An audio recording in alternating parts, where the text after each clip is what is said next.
Okay, some standing and seated glute exercises to avoid having to get on the floor.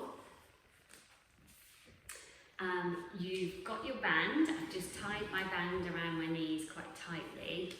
And then you can just sit down, keep your heels together, keep the insides of your feet together, and all you're doing is pushing out into the band with both knees evenly, and then bringing them about halfway back. So you're working both glutes. I'm going to give you 3 options.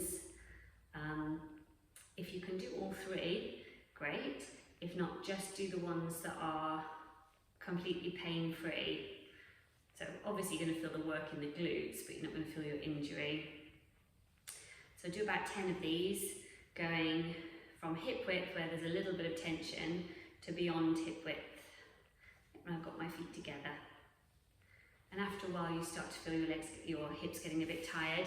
And the other one you could do is standing up, holding onto something, still with your band, trying to keep the pubic bone pushed forward slightly, so not letting your lower back arch.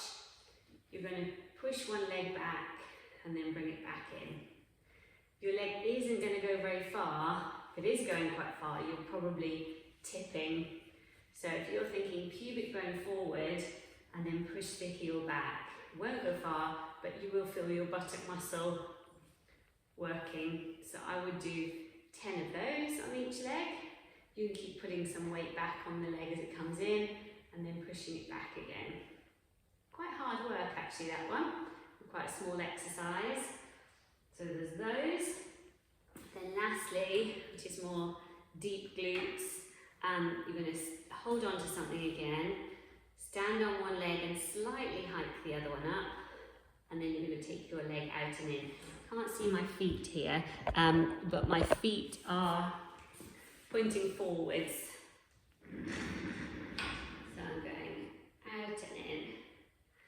If you can keep the hip of the moving leg slightly higher than the other hip, then you're working your standing glute as well as the moving glute. So you could do 10 of those on each side. This side it would be my other hip slightly lifted, and I'm just tapping the floor with my toes as they come in. Again, you do 10 on each side of those. Make sure you're thinking pubic bone forward, especially as you've got a slight tendency to arch, which a lot of people do. Okay, so 10 sat down, both knees, 10 behind you,